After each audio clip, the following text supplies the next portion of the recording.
I think that it's important for people to understand that because of the systems of power, if you free a black person, you free everybody else. Yeah. Yeah. So that, for me, that's why when people are like, well, black people shouldn't be marching for Palestinian people, and I'm like, we're marching for us. Like all of the work,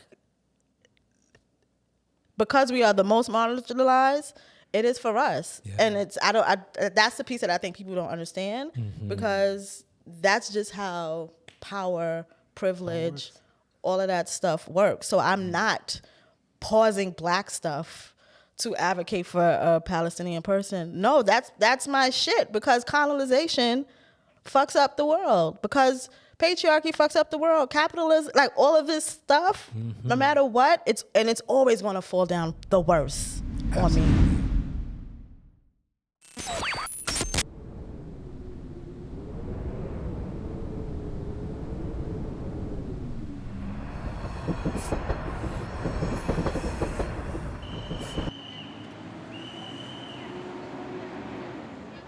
Queen and Donovan 101.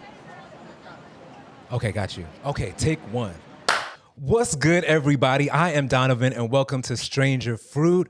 We have a special guest here today. We have one half of the dynamic duo, Tea with Queen and Jay, the podcast, and creator of Miss Vixen, Queen herself. Y'all know who she is. Baby Queen, thank you for being here, first of all. I get so shy when you do that. I remember the last time that you were on the show and you and Jay did that intro. And like, I don't know if you got to see the comments, but your fans, like your supporters were like, oh my God, I love that. This is so amazing. And then they were also like, they were so glad to get to know y'all more on a personal level. I thought that was really, really cool. So thank you for being here. Thank you for blessing us. Thanks for always thinking of me. Of course. I love you. You're amazing. I love you too. So I wanted to bring you into this conversation. We're having this broad conversation about the relationship between the Black community, the Jewish community, the Arab community, and all of the intersections. And you have such a special perspective on this. And the first time that I heard you speak about this was on the Grapevine when we did a show about the Black and Jewish community, and it never came out. Why? Because it was very explosive. It was crazy. Okay? It's in the archives. You'll never see it. But it's one of the episodes that I actually enjoyed the most because the conflict was on full display, the cognitive dissonance was on full display, and a lot of I think what's missing in our communities, because we live so closely together, especially here in New York, we never get to really have a conversation about what keeps us separate from each other. And the first thing that I wanted to ask you was, there was a moment in the conversation where it got a little, for you were just like, Black people can't be anti-Semitic. And I remember that part because it was kind of like a queenism, kind of like you bringing in that aspect, even with racism before when you've been on the show, about Black people cannot be racist because of the systems behind that. Yeah. So before you even get into that part, I want to know from then to now, post October 7th, in regards to this whole relationship between Black community and the Jewish community, and now seeing a lot of this on full display, especially after the death of George Floyd, and a lot of people coming together. And now people are coming together now because of what's going on in Palestine. Do you feel any differently than you felt that day, all those years ago, 5 years ago? I wouldn't say I feel different. I would say that thought has grown. That thought has evolved. I still do not believe that Black people can be anti-Semitic. And like I said on that panel, because we're talking about a systemic system. We're not talking about the individualized interactions that we have with each other. So can Black people have anti-Semitic ideas, believe anti-Semitic things, promote anti-Semitic propaganda? Definitely. Yeah. But when it comes to pushing the needle, when it comes to the collective harm of Jewish people, when it comes to the collective oppression of Jewish people, Black people simply do not have enough power to lead anti-Semitism in that way. Yeah. I do want to add, though, as I grew, I think it is important to understand that Black people do participate in the system that is anti-Semitism. So we don't have the power to, and the ways in which we see white racist people or not racist people, because, they be thinking they're not racist, but the way that we see that they have power and that how that dynamic is between us and them. I think that it's a nuanced thing to kind of look at and consider, that there are black people who do not like Jewish people, who have harmful, horrible ideas about Jewish people, but then they sit in their living room. Can't do shit.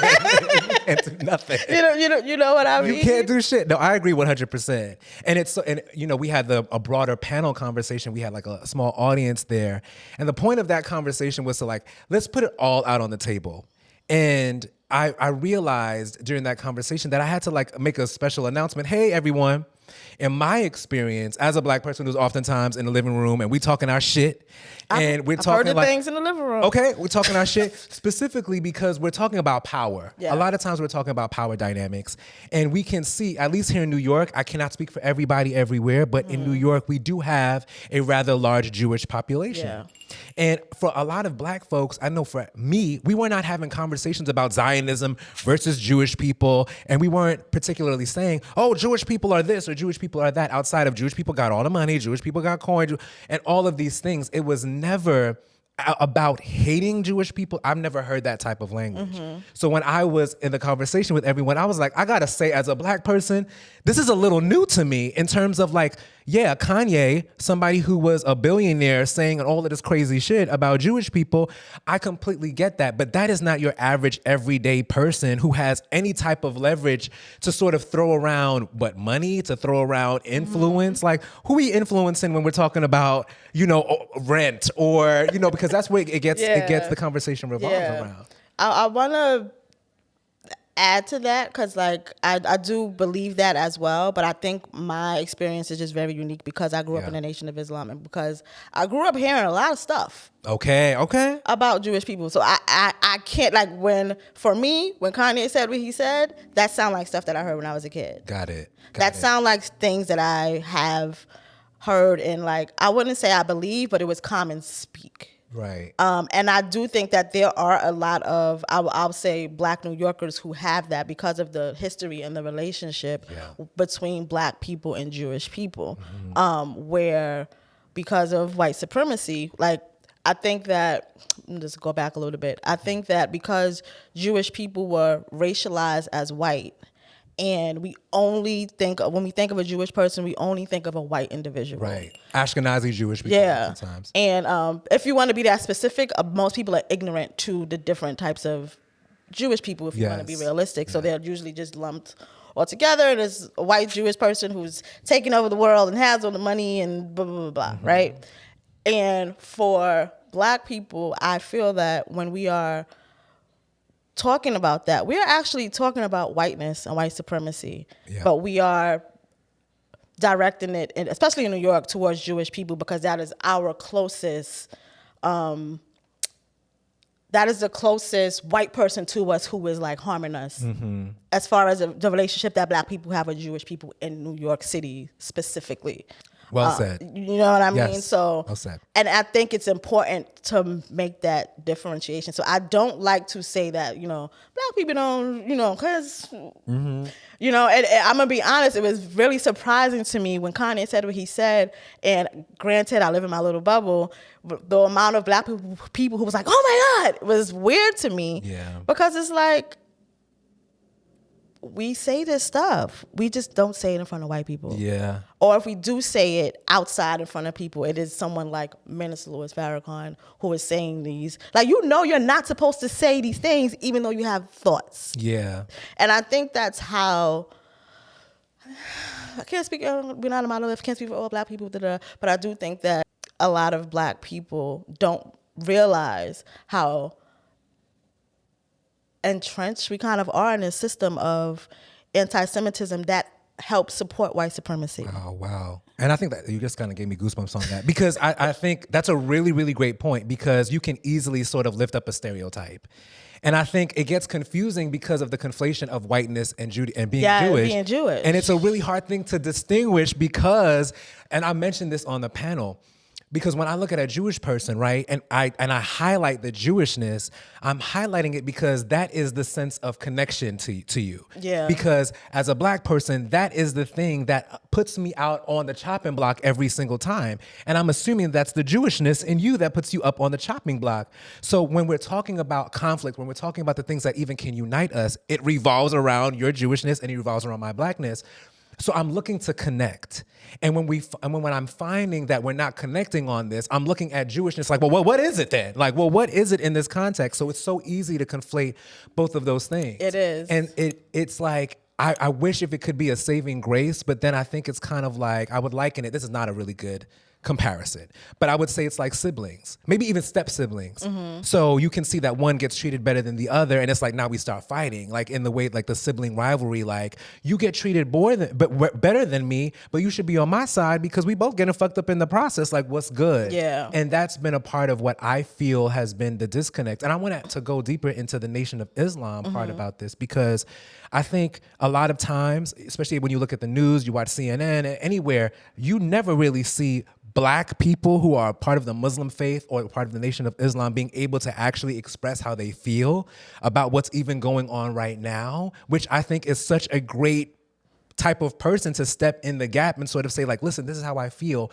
Here's what I think about it. And I almost never hear it. So when you heard everything sort of happen on October 7th, the conversations about anti-Semitism were flying off the shelf, like anti-Semitism, this, that, this. But very rarely did I hear about Islamophobia. Very rarely did I hear about anybody sort of pointing to these voices to illuminate the subject. Yeah. How did you feel when all of these things started happening and we started to see these conversations come about? Anytime these my intersections kind of like pop up like this in this way or manifest in this way on a public stage, it triggers me. Like there's always a Black person saying something ridiculous, and then there's a Muslim person saying something ridiculous, and it's a hard space for me. The way that I navigate it is like, this has always been my experience. This is new to these people.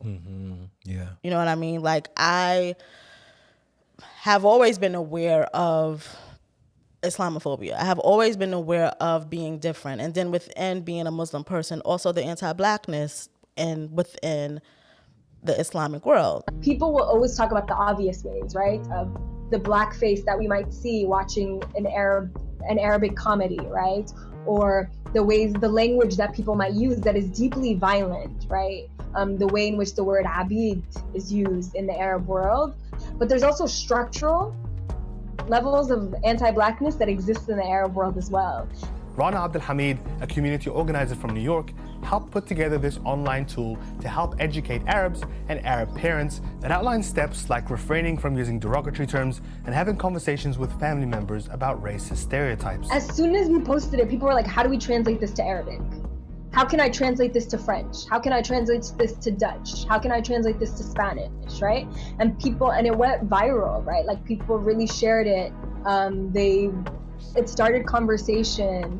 I think it's a soul-searching time for anyone who's not Black right now, for us to be like, how are we perpetuating this and how can we stop? You know what I'm saying? Yeah. So those intersections have always crossed for me. So like, for me, when everyone is having this Palestine awakening, I'm like, we've been saying peace in the Middle East since the 90s. Yeah. This has been what it's been. How is this new?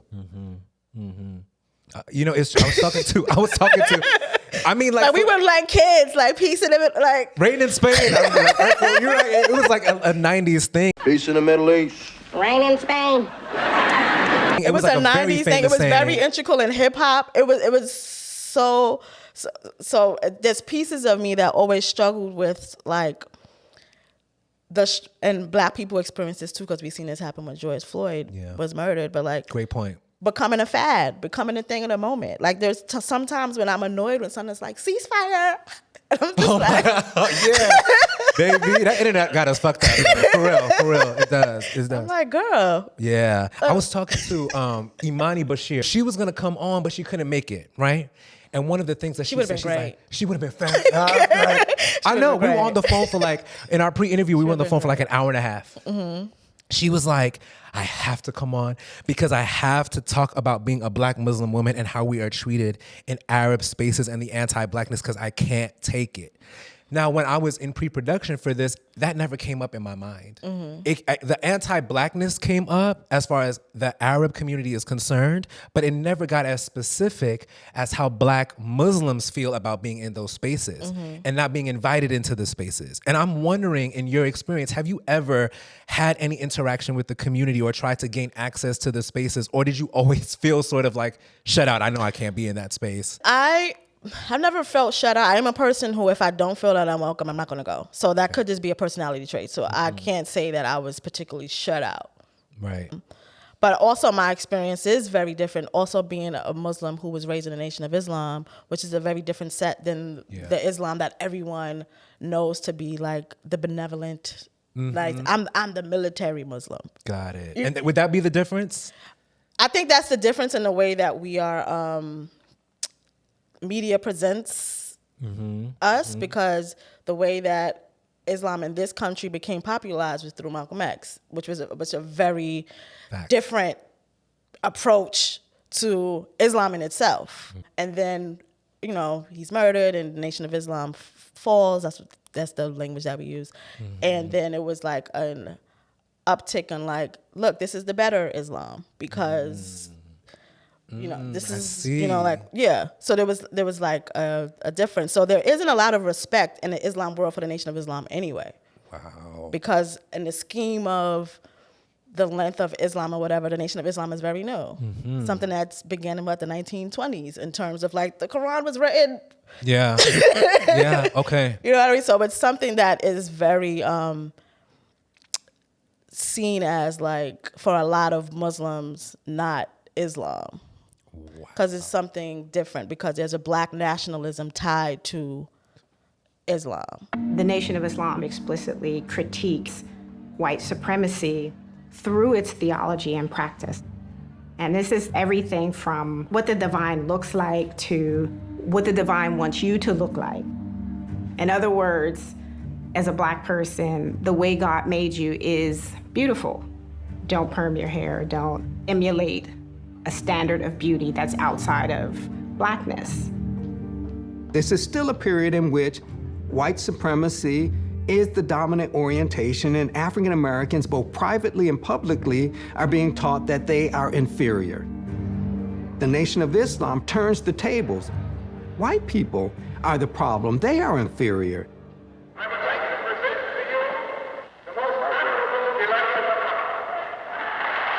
That part. That's an interesting part right there. We saw this after George Floyd.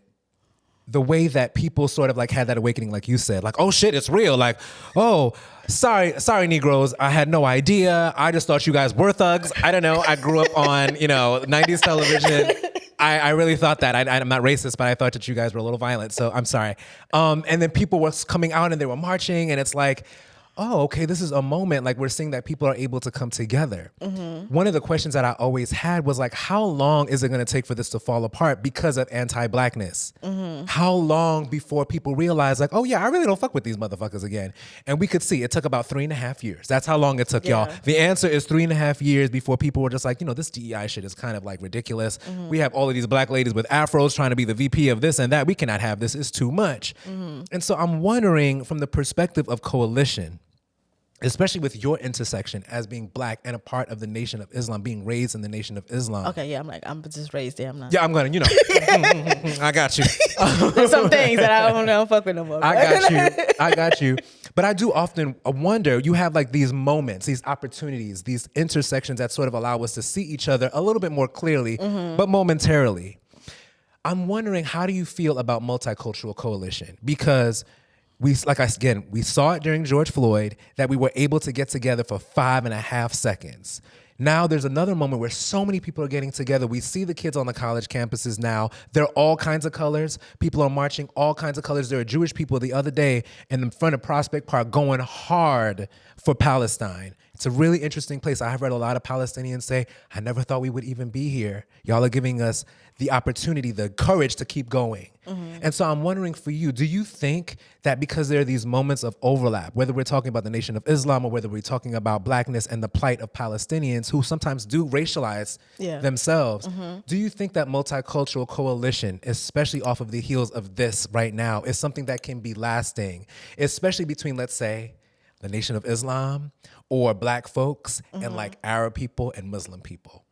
That's a lot, but take your time. I'm just wondering, how do you feel about that? So the world that I want is the world where multicultural coalition can exist. The thing with that is that the system set in place, so white supremacist patriarchal capitalism, makes that difficult, because how do you, as a non-black person, you have to make a decision to lose capital. You have to make a decision to totally divest from all of those systems as a person who is not affected by it. I think black people are affected by those systems the most. Yeah. And I don't know if people have the endurance to fully divest from that in the long run in that way. I will say that coalition has existed. It hasn't been to the forefront of our attention because for whatever reason, but like Malcolm X spoke about Palestine. Angela Davis been speaking about Palestine.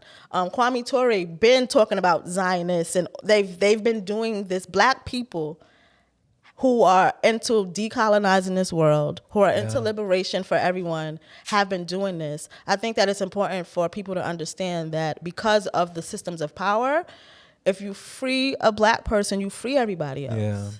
Yeah. So that, for me, that's why when people are like, well, black people shouldn't be marching for Palestinian people, and I'm like, we're marching for us. Like all of the work, because we are the most marginalized, it is for us. And it's that's the piece that I think people don't understand, because that's just how power, privilege, all of that stuff works. So I'm not pausing black stuff to advocate for a Palestinian person. No, that's my shit, because colonization fucks up the world, because patriarchy fucks up the world, capitalism, like all of this stuff, no matter what, it's always going to fall down the worst on me. Absolutely. And I appreciate that, because I was going to ask you, how did you feel about a lot of black people who are just like, you know what, this is not my business. I need to be able to get my coins. The moment I open up my mouth, especially because everyone's a brand these days. I hate it, but everyone's a brand these days. So it's always about, you know, the future coin, because you may not be making no coins now, but everybody counting their future coins after they get 100,000 followers, they're going to make some money. And, you know, for me, as a Baldwin who also spoke about Palestinians, sometimes like even I look at black queer spaces, and I've been vocal about this. I haven't called out any organizations because I don't think that that's right necessarily for me right now to say like, hey, you organization, you should be talking about Palestine. But I do think that there is something that's missing here. And I think like people have a certain level of trauma associated, black folks have a certain level of trauma associated with not knowing who's who. And so when it comes time to step in the gap, the perceived gap, and not understanding that this affects me no matter what, a lot of people are just like, I'm not saying anything because this is not my fight. A lot of black queer people are like, you mean in Palestine where they will kill me anyway? You want me to have something? And I'm just like, well, they will kill you in Jamaica too. Okay, and I know they'll kill you right off the block. Okay, on the right block in Brownsville, you may. Yeah, okay. like, and so I think like, you know, that's some of the disconnection that happens here. But what I would say is that I think that a lot of black people, I'm trying to find the sympathy and the empathy, because I'm one of those people. I got it. I'm trying to go. I want to fight everybody as it pertains to like liberation. And so I get it. I get why people are saying it. I also get it too. And we are scared. Yeah. We're scared. And black people don't like being scared. Like, because we live in a state of fear all the time. Yes. That I understand us wanting to opt out of certain things. And I do think it's important to not romanticize revolution anyway. Everybody, for every revolution, is not on board. Yeah, that's facts. That's not how it goes. there was people who was probably like, why they still doing that bus thing? Like, Yes.